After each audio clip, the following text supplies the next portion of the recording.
अजा एकादशी व्रत कथा। जय श्री कृष्णा, राधे राधे। आप सभी का दिन शुभ और मंगलमय हो।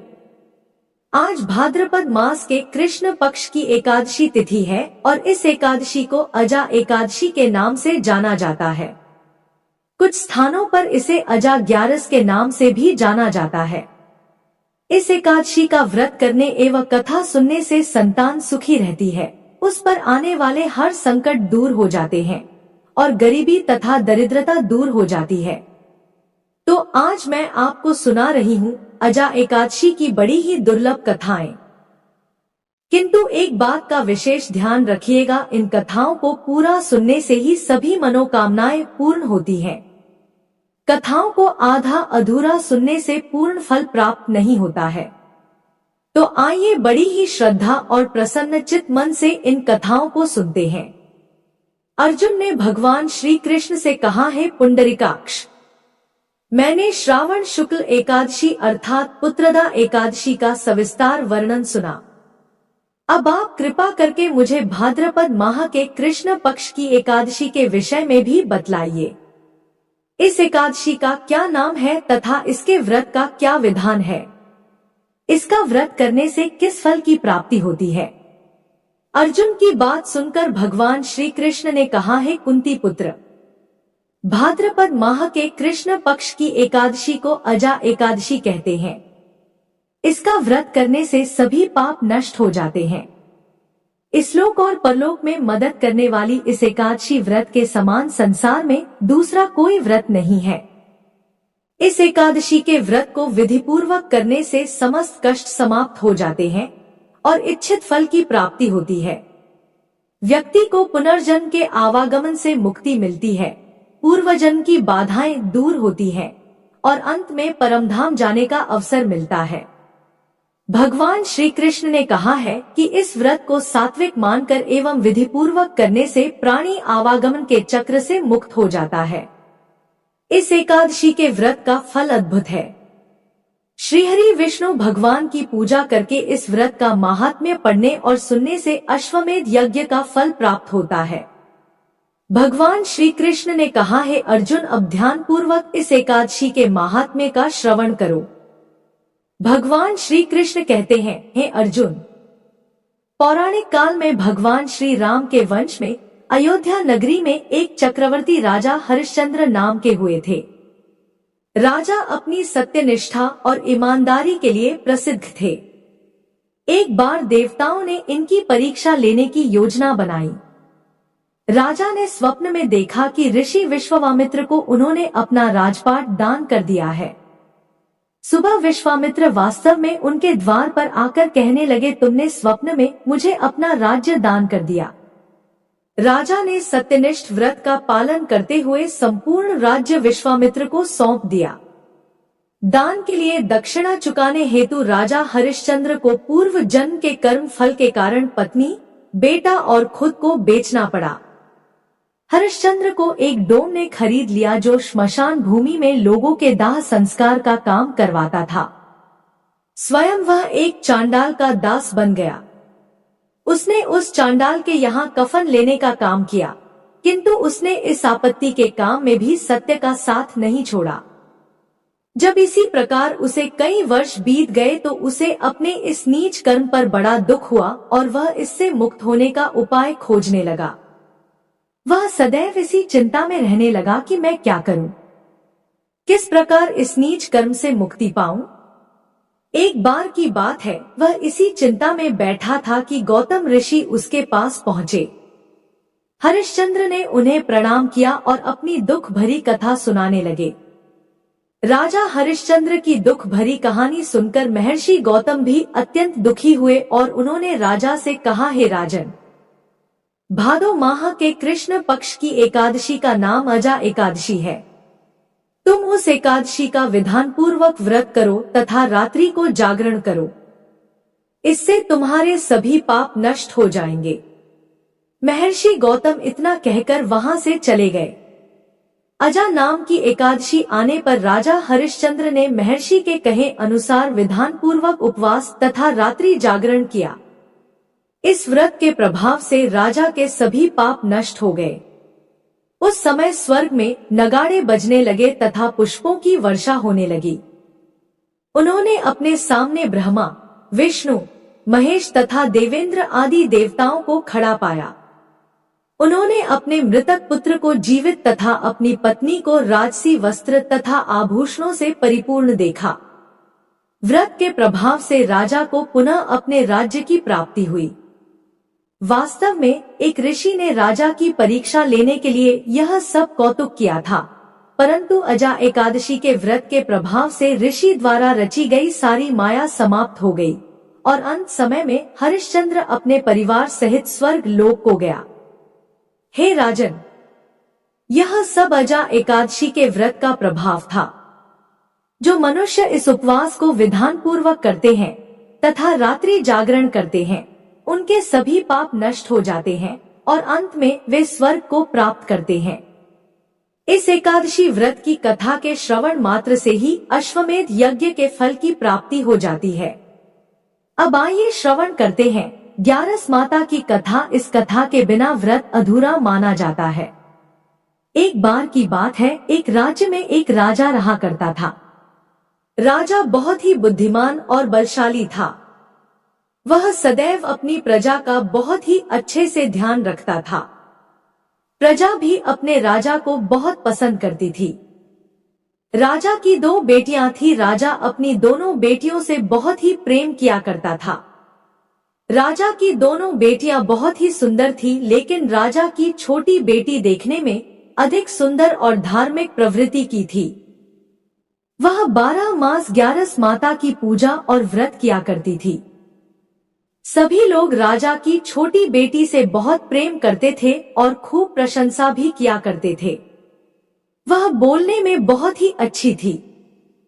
राजा भी अपनी छोटी बेटी को बड़ी बेटी से कुछ ज्यादा ही प्रेम करता था, जिस कारण राजा की बड़ी बेटी को अपनी छोटी बहन से नफरत होने लगी। समय के साथ राजा की दोनों बेटियां बड़ी हो गई। तब एक पड़ोस के राज्य में रहने वाला राजकुमार राजा की बड़ी बेटी के लिए रिश्ता लेकर आया। जैसे ही उस राजकुमार की नजर राजा की छोटी बेटी पर पड़ी तो वह राजकुमार छोटी बेटी पर मोहित हो गया और उसी से विवाह करने के बारे में सोचने लगा। उस राजकुमार ने राजा की बड़ी बेटी के साथ विवाह करने से मना कर दिया और राजा से कहा कि आप बुरा ना मानो तो मैं आपकी छोटी बेटी से विवाह करना चाहता हूँ। जब यह बात राजा की बड़ी बेटी को पता चली तो वह अपनी छोटी बहन से और भी ज्यादा नफरत करने लगी। राजा की बड़ी बेटी अपनी छोटी बहन को अपना सबसे बड़ा दुश्मन मान लेती है और वह मन ही मन अपनी छोटी बहन से बदला लेने का निर्णय कर लेती है, जिसके चलते उसने सोचा कि छोटी बहन को जान से मार देती हूँ। एक दिन राजा की बड़ी बेटी ने लड्डू में जहर मिलाकर अपनी छोटी बहन को दे दिया। छोटी बहन ने वो लड्डू खा लिया, लेकिन लड्डू खाने के बाद भी छोटी बहन को कुछ भी नहीं हुआ। बड़ी बहन यह देखकर बहुत ही आश्चर्यचकित हुई, लेकिन बड़ी बहन ने हार नहीं मानी। एक दिन जब छोटी बहन अपने कमरे में सो रही थी तब उसने मटके में सांप रखकर उसके कमरे में छोड़ दिया, लेकिन सांप भी छोटी बहन का कुछ नहीं कर पाया। जिसके बाद बड़ी बहन ने अपनी छोटी बहन से कहा कि चलो बहन, आज हम कुएं से पानी भर कर लाते हैं। तो छोटी बहन अपनी बड़ी बहन के कहे अनुसार उसके साथ पानी लेने के लिए चली गई।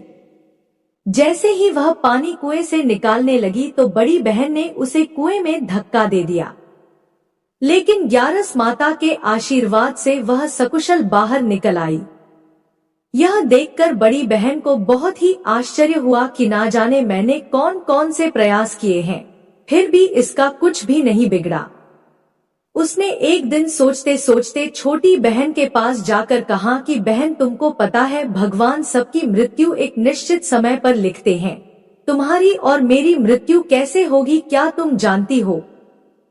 तब छोटी बहन ने कहा, हाँ बहन, मेरी मृत्यु कैसे होगी यह तो मैं जानती हूँ। छोटी बहन से यह सुनकर बड़ी बहन को बहुत ही संतुष्टि हुई और वह सोचने लगी कि इस बार मैं इसे जरूर मार दूंगी। उसने अपनी छोटी बहन से कहा कि अपनी मृत्यु का राज मुझे भी बताओ, मैं तो तुम्हारी बड़ी बहन हूँ। छोटी बहन ने अपनी बड़ी बहन से कहा कि मेरी मृत्यु एक तोते में है। जो तोते के गले में एक हार है उसी से मेरी मृत्यु होगी।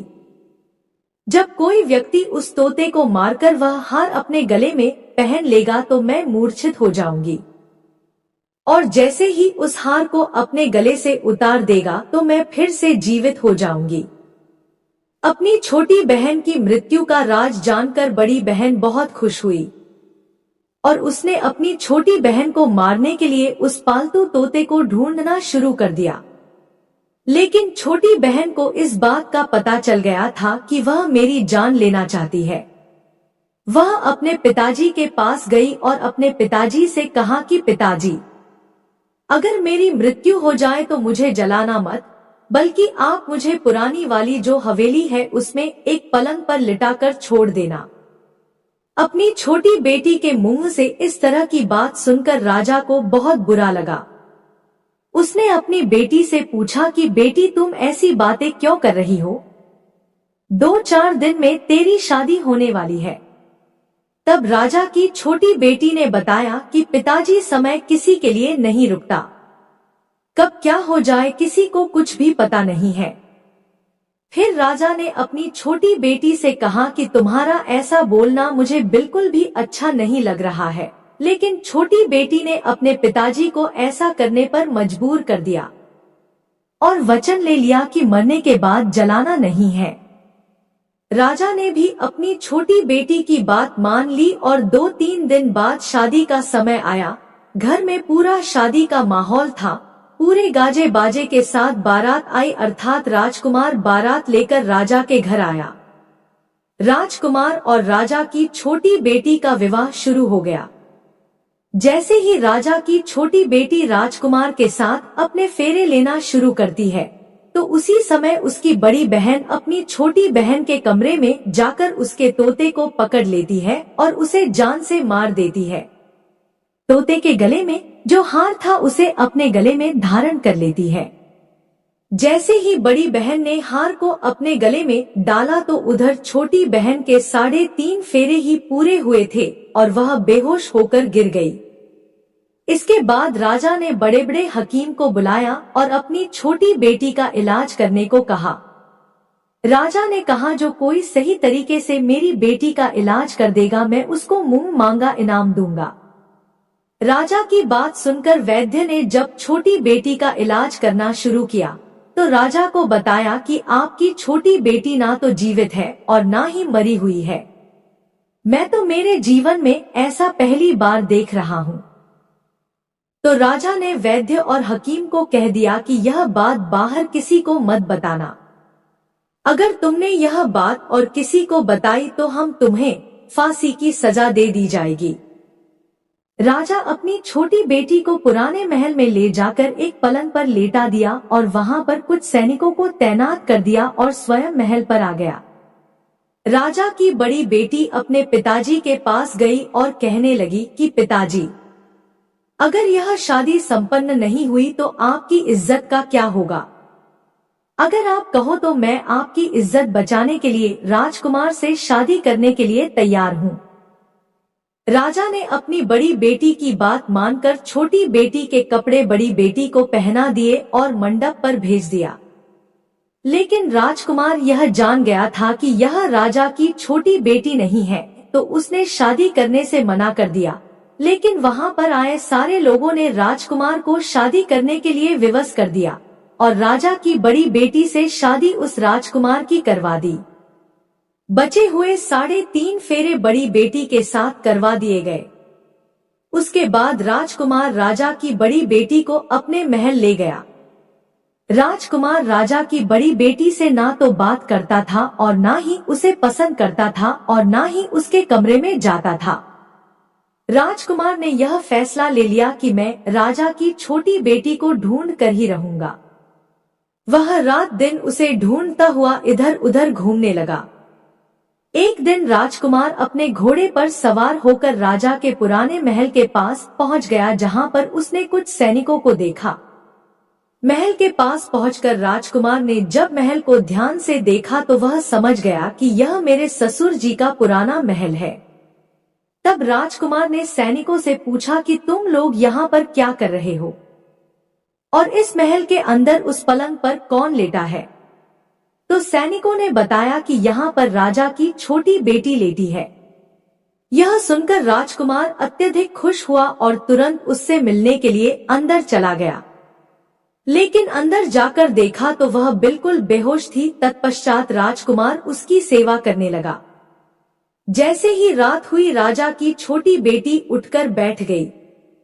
राजकुमार यह देखकर बहुत ही खुश हुआ और उससे पूछने लगा कि तुम यहाँ पर क्या कर रही हो, ऐसे बीच फेरों से गायब होकर यहाँ पर क्यों चली आई।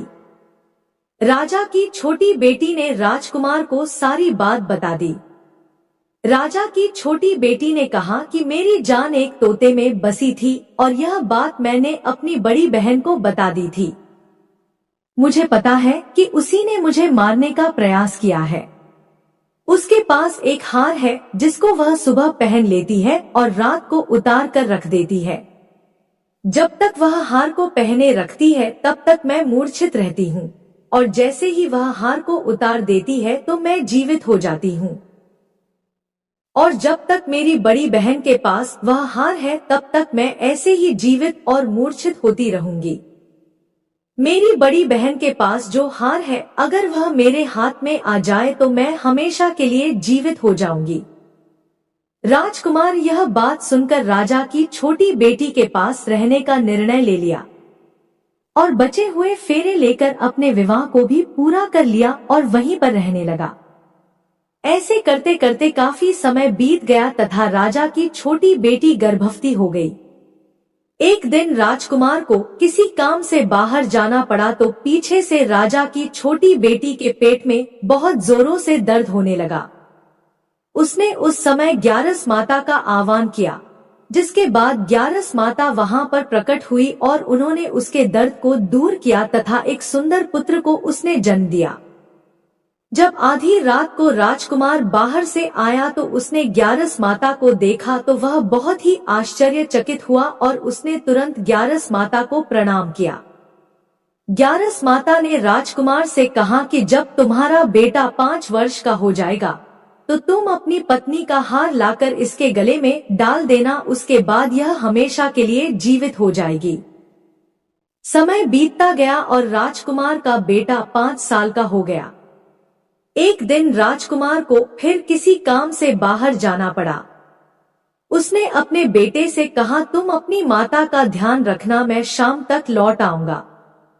जैसे ही राजकुमार वहां से बाहर निकला तो बड़ी बहन के सैनिकों ने उसे देख लिया और बड़ी बहन को जाकर सारी बात बता दी, जिसके बाद बड़ी बहन अपनी छोटी बहन के पुत्र को वहां से उठवा लिया और उसे मरवा दिया। उसके 2 टुकड़े करवाए और पहले टुकड़े को चक्की के पास छुपा दिया और दूसरा टुकड़ा अपने पलंग के नीचे रख लिया।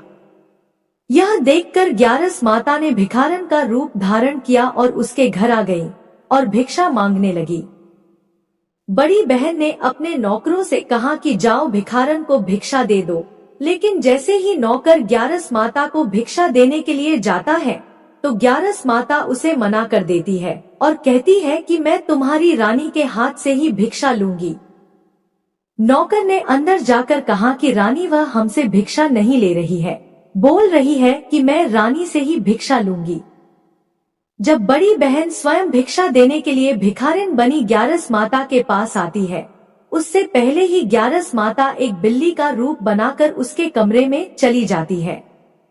वहां पर जो छोटी बेटी के पुत्र का एक टुकड़ा था वह उठा लेती है और दूसरा चक्की के पास से उठाकर जीवित कर देती है और वहां से लेकर चली जाती है।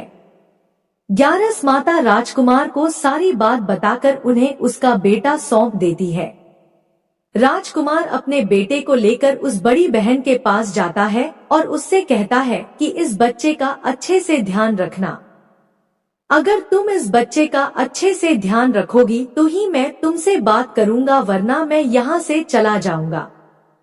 एक दिन राजकुमार ने अपने बेटे से कहा कि तुम ऐसा करो, तुम्हारी बड़ी माँ के गले का वो हार मांग लो, तुम्हारी जिद की वजह से वह तुम्हें दे देगी। अपने पिताजी के कहे अनुसार लड़का अपनी बड़ी माँ के पास जाकर कहता है कि बड़ी माँ, मुझे तुम्हारे गले का हार चाहिए। यह सुनकर उसकी माँ को पहले तो बहुत गुस्सा आता है, पर उसको याद आता है कि राजकुमार ने कहा है कि अगर मैं इस बच्चे का अच्छे से ध्यान रखूंगी तो ही वह मुझसे बात करेंगे। वह सोचती है कि छोटी बहन अब तक तो मर गई होगी, उसे जला भी दिया होगा, अब कौन सी जिंदा होने वाली है। यही सोचकर वह हार को अपने गले से निकालकर उस बच्चे को दे देती है। वह बच्चा उस हार को ले जाकर अपने पिताजी को दे देता है। राजकुमार अपने बेटे और उस हार को लेकर वहां से चला जाता है और जाते हुए कहकर जाता है कि तुम हमारे लिए खाना बनाकर तैयार रखना, मैं शाम को आकर तुम्हारे साथ ही खाना खाऊंगा। यह कहकर अपने बेटे को लेकर वहां से सीधा राजा के पास जाता है और राजा को सारी बात बता देता है। राजा अपनी बड़ी बेटी की यह करतूत सुनकर बहुत ही क्रोधित होते हैं और अपनी परवरिश को दोष देने लगते हैं। राजा राजकुमार को अपनी छोटी बेटी के साथ रहने का आदेश देते हैं।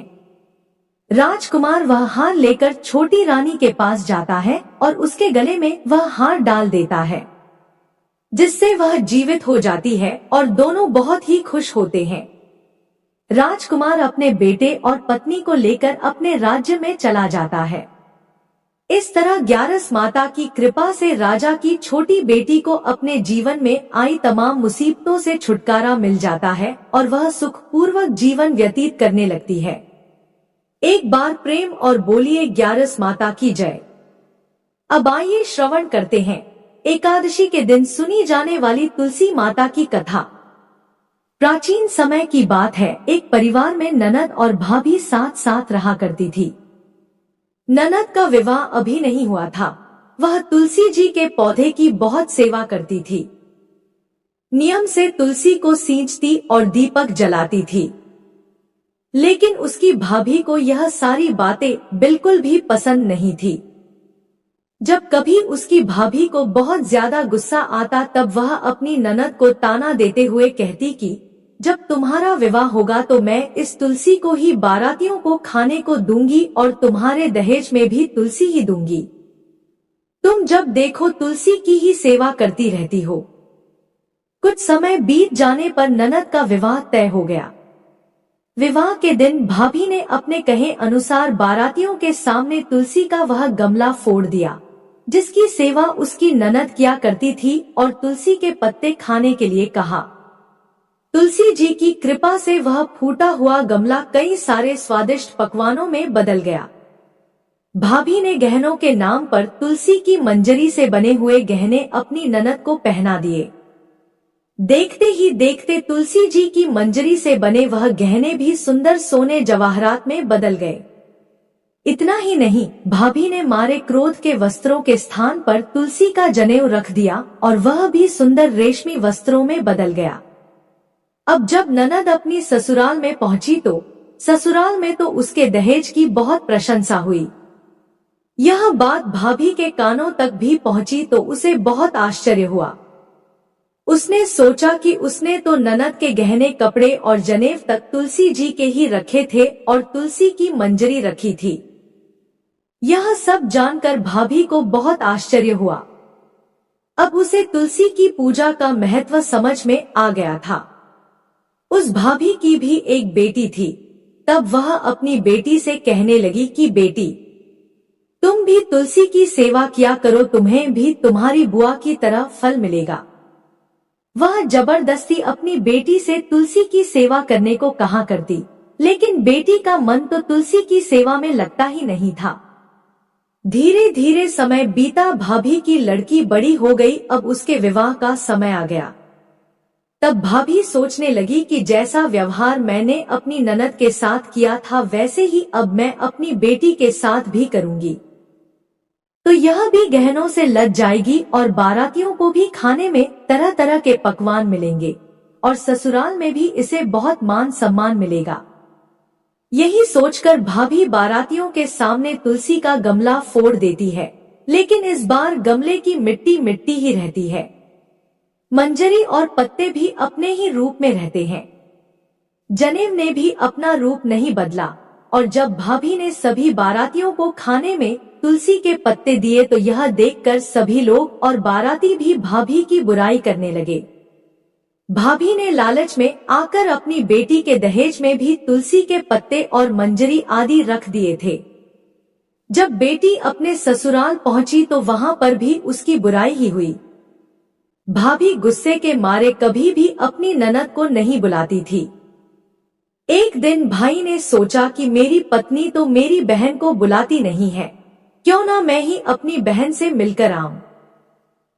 यह सोचकर उसने अपनी पत्नी से कहा और कुछ उपहार अपनी बहन के लिए ले जाने की बात कही तो भाभी ने थैले में ज्वार भरकर कह दिया कि यह लो और कुछ नहीं है, तुम यही लेकर जाओ। तब भाई बहुत दुखी मन से अपनी बहन के पास चल दिया। रास्ते में वह सोचता रहा कि कोई भाई भला अपनी बहन के घर ज्वार कैसे लेकर जा सकता है। यही सोचकर वह एक गौशाला के पास रुक गया और ज्वार का वह थैला उसने एक गाय के सामने पलट दिया। तभी एक ग्वाले ने यह सब देख लिया। तब ग्वाले ने आकर भाई से कहा कि अरे, आप गाय के सामने यह हीरे मोती और सोना क्यों डाल रहे हो? इसे तो घास डालनी होती है। तब भाई ने मुड़कर देखा तो वह हैरान रह गया। फिर भाई ने ग्वाले को सारी बात बताई और धन लेकर खुशी खुशी अपनी बहन के घर चल दिया। दोनों भाई बहन एक दूसरे को देखकर बहुत प्रसन्न हो गए। तब बहन ने तुलसी माता से सच्चे मन से प्रार्थना की कि उसकी भाभी को सद्बुद्धि प्राप्त हो जाए और तुलसी माता की कृपा से उनके घर में सुख समृद्धि और धन के भंडार भर जाएं। तब कुछ दिनों के बाद देखते ही देखते भाभी का मन बदल गया और वह अपनी ननद को बहुत मान सम्मान देने लगी और अब वह भी सच्चे मन से तुलसी जी की सेवा करने लगी। तुलसी माता की कृपा से उनके घर में सुख समृद्धि के भंडार भर गए। उनके घर में अब कलह क्लेश नहीं होता था और सभी सुख से रहने लगे। प्रेम से बोलिए तुलसी माता की जय। जय तुलसी माता, जय शालिग्राम भगवान। अब आइए श्रवण करते हैं समस्त पापों का नाश करने वाली भगवान श्री हरि विष्णु की सच्ची कथा, जिसे सुनने मात्र से दुख दारिद्र्य समाप्त हो जाता है। कन्नौज में एक ब्राह्मण रहता था। उसका नाम अजामिल था। यह अजामिल बड़ा शास्त्रज्ञ था। शील, सदाचार और सद्गुणों का तो यह खजाना ही था। ब्रह्मचारी, विनयी, जितेंद्रिय, सत्यनिष्ठ, मंत्रवेत्ता और पवित्र भी था। इसने गुरु, संत महात्माओं सबकी सेवा की थी। एक बार अपने पिता के आदेशानुसार वन में गया और वहां से फल फूल, समिधा तथा कुश लेकर घर के लिए लौटा। लौटते समय इसने देखा कि एक व्यक्ति मदिरा पीकर किसी वेश्या के साथ विहार कर रहा है। वेश्या भी शराब पीकर मतवाली हो रही है। अजामिल ने पाप किया नहीं, केवल आंखों से देखा और काम के वश हो गया। अजामिल ने अपने मन को रोकने की बहुत कोशिश की लेकिन नाकाम रहा। अब यह मन ही मन उसी वेश्या का चिंतन करने लगा और अपने धर्म से विमुख हो गया। अजामिल सुंदर सुंदर वस्त्र, आभूषण आदि वस्तुएं जिनसे वह प्रसन्न होती ले आता। यहाँ तक कि इसने अपने पिता की सारी संपत्ति देकर भी उसी कुलटा को रिझाया। यह ब्राह्मण उसी प्रकार की चेष्टा करता जिससे वह वेश्या प्रसन्न हो। इस वेश्या के चक्कर में इसने अपने कुलीन, नवयुवती और विवाहिता पत्नी तक का परित्याग कर दिया और उस वेश्या के साथ रहने लगा। इसने बहुत दिनों तक वेश्या के मलसमान अपवित्र अन्न से अपना जीवन व्यतीत किया और अपना सारा जीवन ही पापमय कर लिया। यह कुबुद्धि न्याय से, अन्याय से, जैसे भी जहाँ कहीं भी धन मिलता वहीं से उठा लाता और उस वेश्या के बड़े कुटुंब का पालन करने में ही यह व्यस्त रहता। चोरी से, जुए से और धोखाधड़ी से अपने परिवार का पेट पालता था। एक बार कुछ संत इसके गांव में आए। गांव के बाहर संतों ने कुछ लोगों से पूछा कि भैया किसी ब्राह्मण का घर बताइए, हमें वहां पर रात गुजारनी है।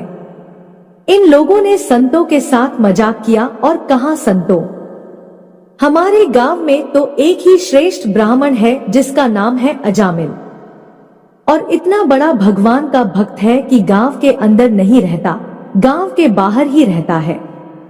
अब संत जन अजामिल के घर पहुंचे और दरवाजा खटखटाया। भक्त अजामिल, दरवाजा खोलो।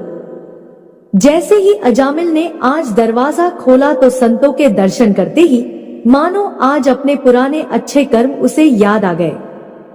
संतों ने कहा कि भैया रात बहुत हो गई है, आप हमारे लिए भोजन और सोने का प्रबंध कीजिए।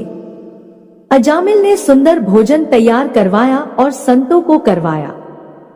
जब अजामिल ने संतों से सोने के लिए कहा तो संत कहते हैं, भैया हम प्रतिदिन सोने से पहले कीर्तन करते हैं, यदि आपको समस्या न हो तो हम कीर्तन कर लें।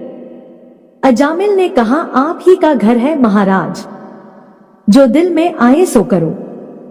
संतों ने सुंदर कीर्तन प्रारंभ किया और उस कीर्तन में अजामिल बैठा। सारी रात कीर्तन चला और अजामिल की आंखों से खूब आंसू गिरे, मानो आज आंखों से आंसू नहीं पाप धुल गए हैं। सारी रात भगवान का नाम लिया।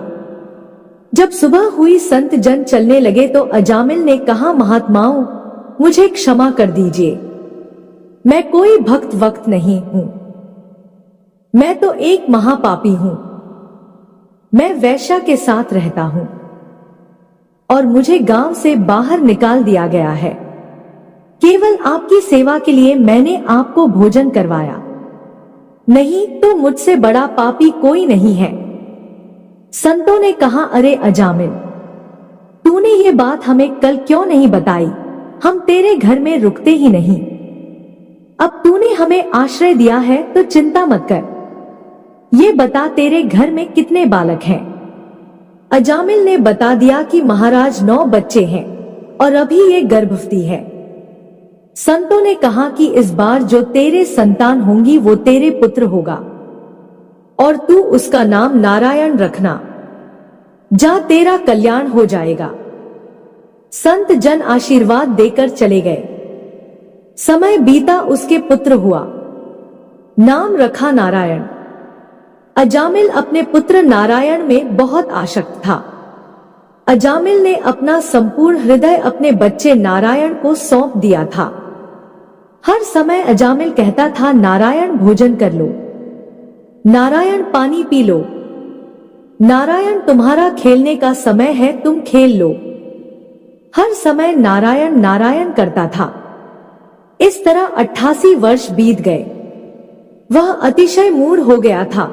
उसे इस बात का पता ही न चला कि मृत्यु मेरे सिर पर आ पहुंची है। अब वह अपने पुत्र बालक नारायण के संबंध में ही सोचने विचारने लगा। इतने में ही अजामिल ने देखा कि उसे ले जाने के लिए यमराज के दूत आए हैं और वह नारायण नारायण पुकारने लगा। भगवान के पार्षदों ने देखा कि यह मरते समय हमारे स्वामी भगवान नारायण का नाम ले रहा है, उनके नाम का कीर्तन कर रहा है। अतः वे बड़े वेग से झटपट वहां आ पहुंचे। उस समय यमराज के दूत दासीप्ती अजामिल के शरीर में से उसके सूक्ष्म शरीर को खींच रहे थे। विष्णु दूतों ने बलपूर्वक रोक दिया। उनके रोकने पर यमराज के दूतों ने उनसे कहा, अरे धर्मराज की आज्ञा का निषेध करने वाले तुम लोग हो कौन? तुम किसके दूत हो? कहां से आए हो और इसे ले जाने से हमें क्यों रोक रहे हो? जब यमदूतों ने इस प्रकार कहा तब भगवान नारायण के आज्ञाकारी पार्षदों ने हंसकर कहा, यमदूतों, यदि तुम लोग सचमुच धर्मराज के आज्ञाकारी हो तो हमें धर्म का लक्षण और धर्म का तत्व सुनाओ। दंड का पात्र कौन है?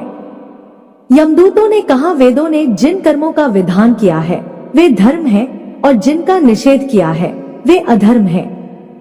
वेद स्वयं भगवान के स्वरूप हैं। वे उनके स्वाभाविक श्वास प्रश्वास एवं स्वयं प्रकाश ज्ञान है, ऐसा हमने सुना है। पाप कर्म करने वाले सभी मनुष्य अपने अपने कर्मों के अनुसार दंडनीय होते हैं।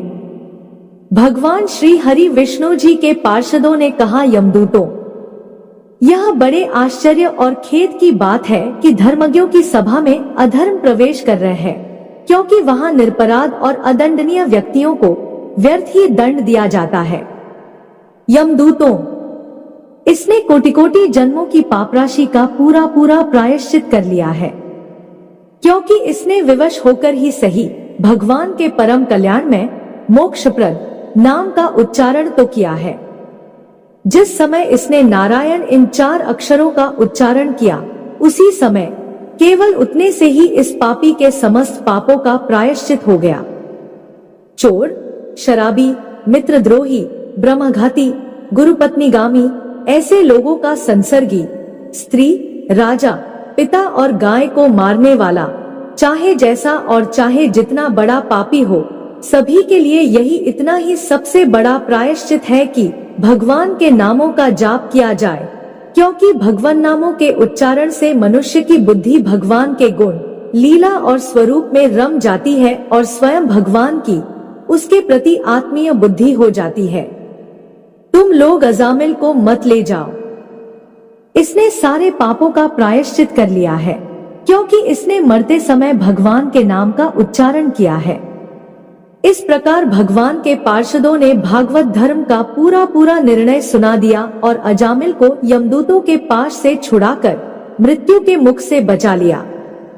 भगवान की महिमा सुनने से अजामिल के हृदय में शीघ्र ही भक्ति का उदय हो गया। अब वह अपने पापों को याद करके बड़ा पश्चाताप करने लगा। अजामिल मन ही मन सोचने लगा, अरे मैं कैसा इंद्रियों का दास हूँ। मैंने एक दासी के गर्भ से पुत्र उत्पन्न करके अपना ब्राह्मणत्व नष्ट कर दिया। यह बड़े दुख की बात है। धिक्कार है, मुझे बार बार धिक्कार है। मैं संतों के द्वारा निंदित हूँ, पापात्मा हूँ। मैंने अपने कुल में कलंक का टीका लगा दिया। मेरे माँ बाप बूढ़े और तपस्वी थे, मैंने उनका भी परित्याग कर दिया। मैं कितना कृतघ्न हूँ। मैं अब अवश्य ही अत्यंत भयावने नरक में गिरूंगा, जिसमें गिरकर धर्मघाती पापात्मा कामी पुरुष अनेकों प्रकार की यमयातना भोगते हैं। कहाँ तो मैं महाकपटी, पापी, निर्लज्ज और ब्रह्मतेज को नष्ट करने वाला, तथा कहाँ भगवान का वह परम मंगलमय नारायण नाम। सचमुच मैं तो कृतार्थ हो गया। अब मैं अपने मन, इंद्रिय और प्राणों को वश में करके ऐसा प्रयत्न करूंगा कि फिर अपने को घोर अंधकार में नरक में न डालूं। मैंने यमदूतों से डर के अपने पुत्र नारायण को पुकारा और भगवान के पार्षद प्रकट हो गए। यदि मैं वास्तव में नारायण को पुकारता तो क्या आज श्री नारायण मेरे सामने प्रकट नहीं हो जाते। अब अजामिल के चित्त में संसार के प्रति तीव्र वैराग्य हो गया। वे सबसे संबंध और मोह को छोड़कर हरिद्वार चले गए। उस देवस्थान में जाकर वे भगवान के मंदिर में आसन पर बैठ गए और उन्होंने योग मार्ग का आश्रय लेकर अपनी सारी इंद्रियों को अन्य विषयों से हटाकर मन भगवान श्री हरि विष्णु में लीन कर लिया और मन को बुद्धि में मिला दिया। इसके बाद आत्मचिंतन के द्वारा उन्होंने बुद्धि को विषयों से पृथक कर लिया तथा भगवान के धाम अनुभव स्वरूप परब्रह्म में जोड़ दिया। इस प्रकार जब अजामिल की बुद्धि त्रिगुणमयी प्रकृति से ऊपर उठकर भगवान के स्वरूप में स्थित हो गई, तब उन्होंने देखा कि उनके सामने वे ही चारों पार्षद जिन्हें उन्होंने पहले देखा था खड़े हैं। अजामिल ने सिर झुकाकर उन्हें नमस्कार किया। उनका दर्शन पाने के बाद उन्होंने उस तीर्थ स्थान में गंगा के तट पर अपना शरीर त्याग दिया और तत्काल भगवान के पार्षदों का स्वरूप प्राप्त कर दिया। अजामिल भगवान के पार्षदों के साथ स्वर्णमय विमान पर आरूढ़ होकर आकाश मार्ग से भगवान लक्ष्मीपति के निवास स्थान वैकुंठ को चले गए। जय श्री कृष्णा, राधे राधे। अगर वीडियो पसंद आई तो हमारे चैनल को सब्सक्राइब करें। धन्यवाद।